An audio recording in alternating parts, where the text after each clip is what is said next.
Alright, welcome to the Chapter 3 video for Apply Your Skills Excel 2016. This is for those of you who missed class today because you had other things going on. And if you are looking to review, here we go. What we're going to be doing is taking a look at the exercises that I gave you on page 105 for Chapter 3.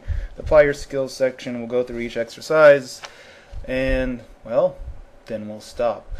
Good idea, hey? Alright, so our first exercise is AS credit lines. So I'll go ahead and open up that. I'm just going to get rid of the answers here because I have it completed. Therefore, I won't have to type everything in. You will have to type in this stuff. Okay?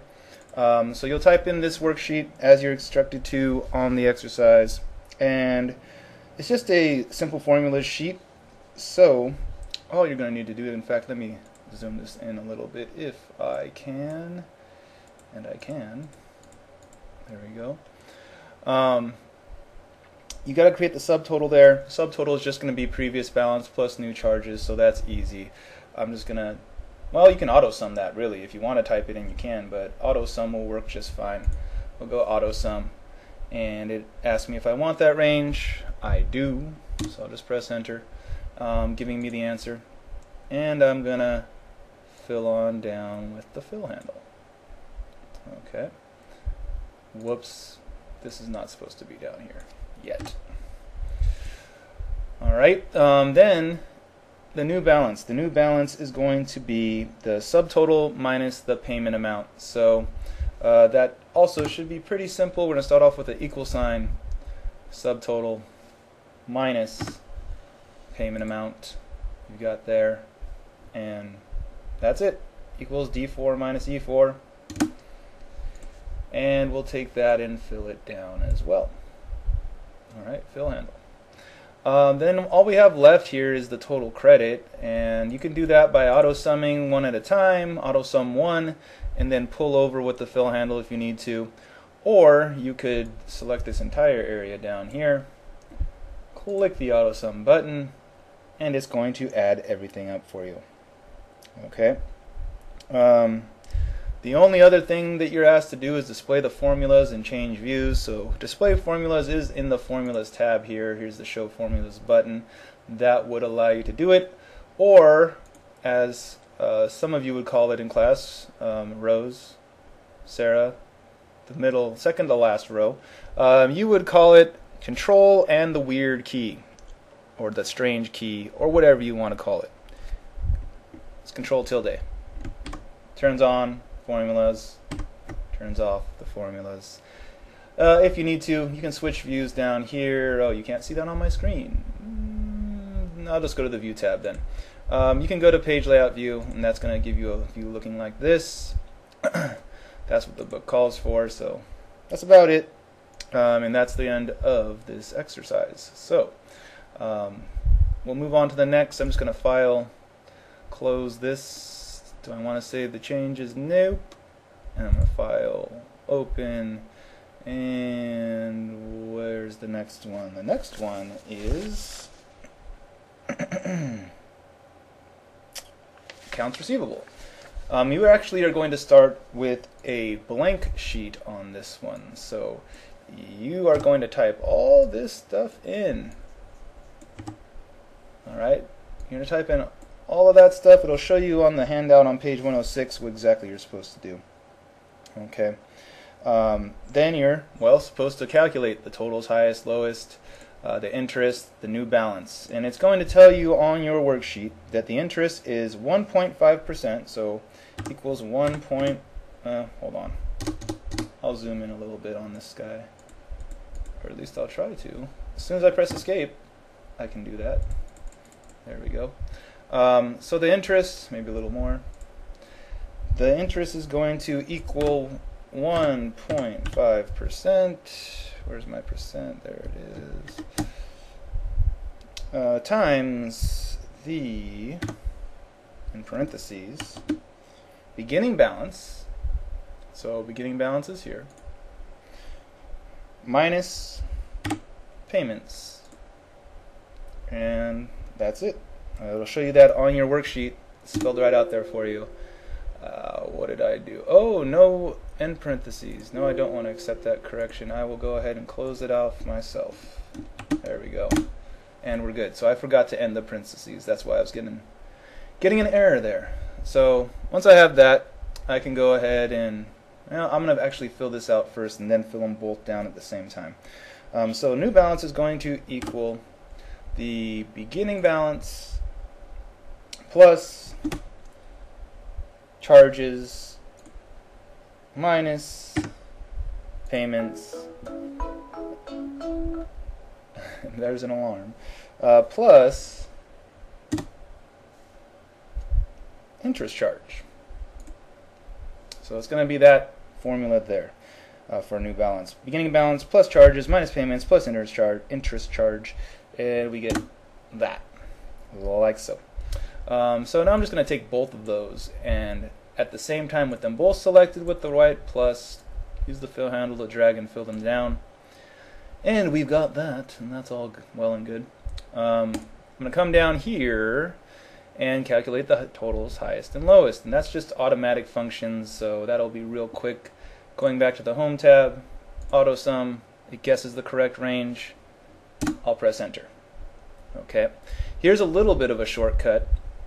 If you have a range that you want to calculate like so, and you choose an automatic calculation, the answer will appear in the next available blank cell. So in this situation for my highest and lowest, if I select this range that I want the highest of, then click the drop down arrow and choose max, which is highest of course, it does appear in this cell down here.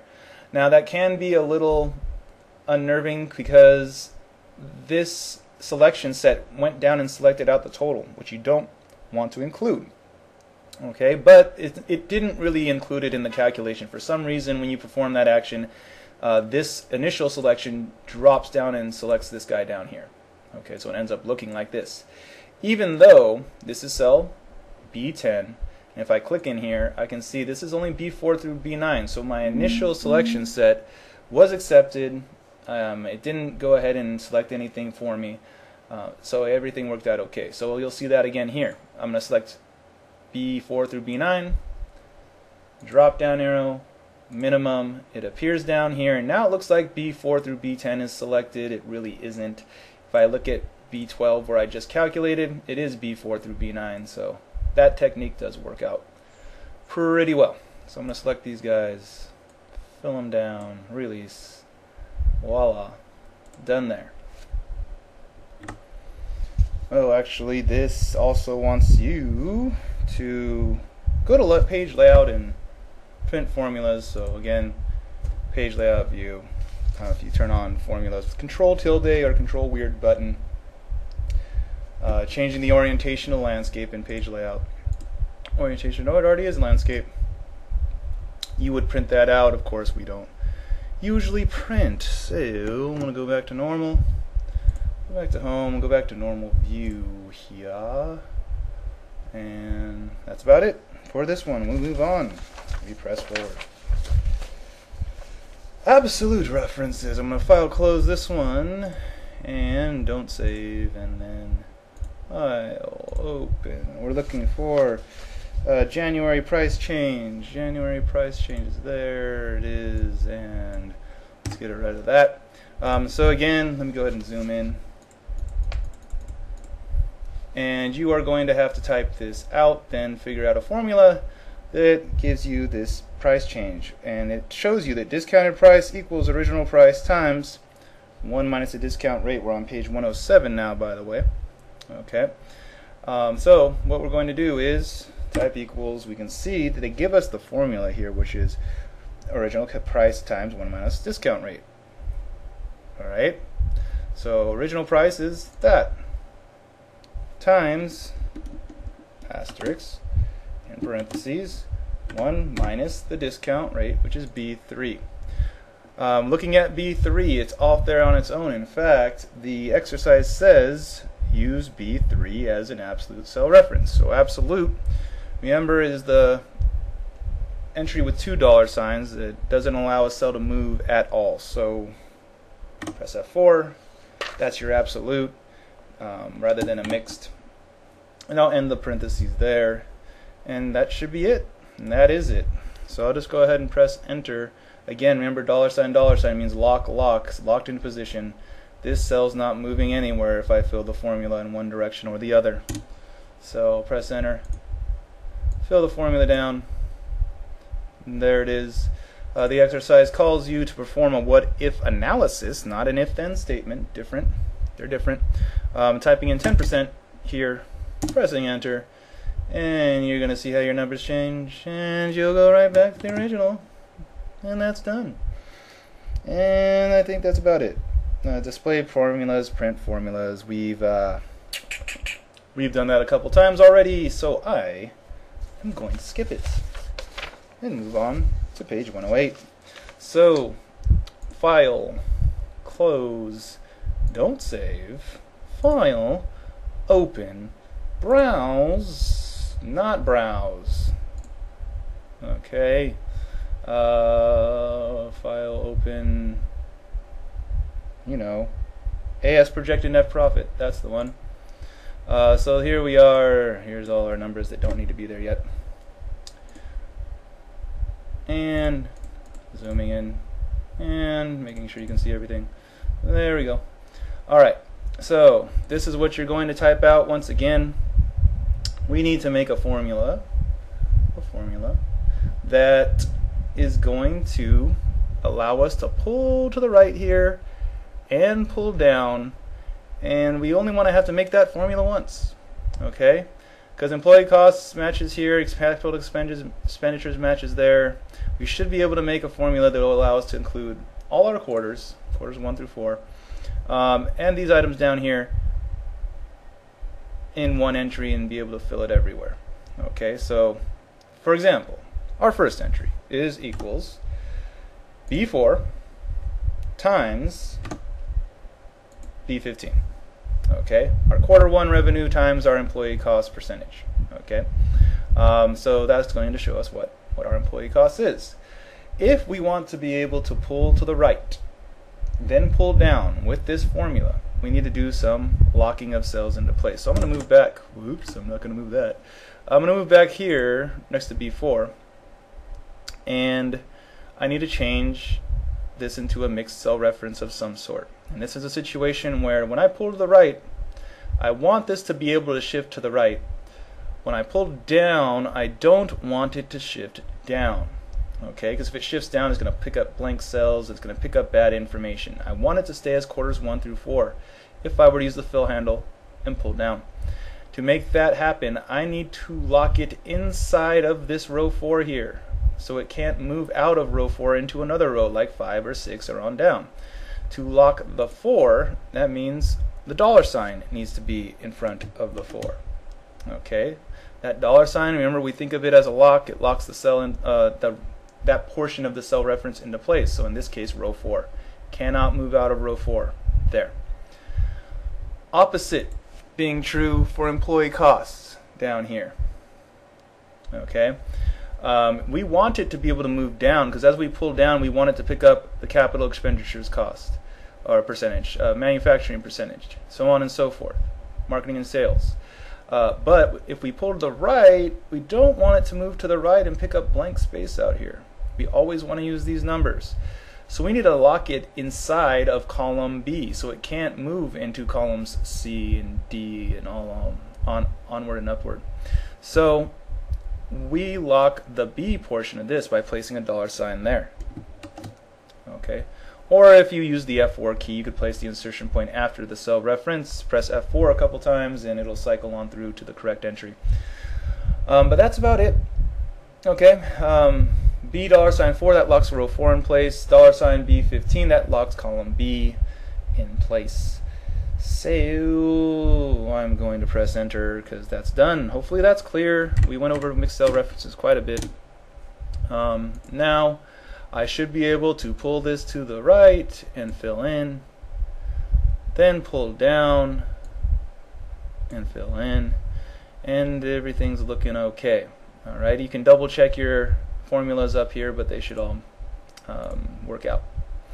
Only things we have left are gross profit and net profit. So gross profit is going to be revenue minus total costs. So equals revenue minus total costs. Oh, I don't have totals here yet. Whoops. Let's make some totals. Easiest way to do so is probably just to select the area where you want the totals and click auto sum. That's it. Now we'll try this. Equals revenue minus total cost. Click there, B4 minus B10, and that's what you get. All right. Net profit is going to be gross profit times 1 minus the tax rate. So got equals gross profit times, in parentheses, 1 minus the tax rate down here. Remember that these two also we're going to be pulling to the right with the fill handle. The tax rate doesn't have any numbers off to the right. It's kind of floating along here by itself. So we're going to turn this into an absolute cell reference. Why absolute rather than mixed? Because there's no other numbers that involve the tax rate around here that we'd want to pick up, even if we were to drag down or drag to the right or anything like that. So we can just lock it into place altogether because we always want to use this tax rate in this formula. So I'm going to press F4, end parentheses, and press enter. Okay. Now I can select these two and drag on over to the right, and everything should fill in quite nicely. So there's that. That takes us through step 2. We could do step 3 where we have a what if analysis. What if? In row 15 this was, oh, it's already 25%. If you're wondering why your numbers don't match mine, it's because this started out as 18%. Now we match. Now you're like, wait a minute, I was going crazy trying to match your numbers, and I was trying to figure out what I typed in wrong, but you didn't type in anything wrong. I just had the wrong percentage down here. So hopefully that didn't mess you up too much. If it did, then oh well, we could all use a little bit more insanity in our lives, right? Let's just move on from there. Switch, display the page layout view. There's that. What else? Display formulas. Go back to normal view. There's that. So that's the hard part, is the mixed cell reference and creation of formulas. So that's all we'll do there. And move on to the last exercise. Alright. So I'm going to file close here. Running out of steam. Don't save. And then file. Oh, safety goal. That's what we're looking for. We want just this typed in. I'm going to zoom in for you. There we go. We want actually just that typed in as you create the worksheet yourself. Okay. It'll be filled out to a bit of an extent for you, but it won't be completely filled out like mine is. So, what do we need to do? What do we need to do? We got an auto sum we can do for the total here, so I'm just going to auto sum there. Guesses the correct range. I'm going to click enter. Average incidence, I'll just click down here. I guess I'll use autocomplete this time. I'll type equals AVER, and average pops up. If I double click there, I get equals average. That's our autocomplete, right? Autocomplete. Yes, it is autocomplete. Autocompletes the formula. It's basically from here, all I have to do is select out the range that I want the average of, which is B6 through B11. Press enter. Average incidents are 1. So we're done with our calculations there. We need to make an if statement to see if our goal was met. So our goal is to have 0. Anything other than 0, we did not meet our goal. So we need to make an if statement for that. I'm going to go ahead and do that using the automatic process. I'll click there on the F sub x, and I'm going to choose if here, and click OK. And I need to type in a logical test and the value of true, value if false. So if B6 equals 0. That's the only way we pass, if it equals 0. If it equals 0, then we met goal. If false, we say not met. Alright. And, well, we'll click OK. That's about it. So our test, does B6 equal 0? If it does, it'll say met goal in the cell. If not, it'll say not met. That's it. We'll click OK. We should get met goal here. Again, you can see your formula in the formula bar, how it would be typed manually. All we really need to do now is use the fill handle to drag down and release, and there you go. You got met goal, not met, so on and so forth. And that's about it. Okay, we went over some more extensive if statements. They aren't on the test. They aren't even in the materials technically. But if you type them in manually, you do have some extra options. We saw that today. So I'm going to stop the video here. This will take you through the whole apply your skills section of chapter 3. I will put the exercise files that go along with this in the description underneath the video. So if you need those, go ahead and grab those there. Alright, and I will see you in class next week.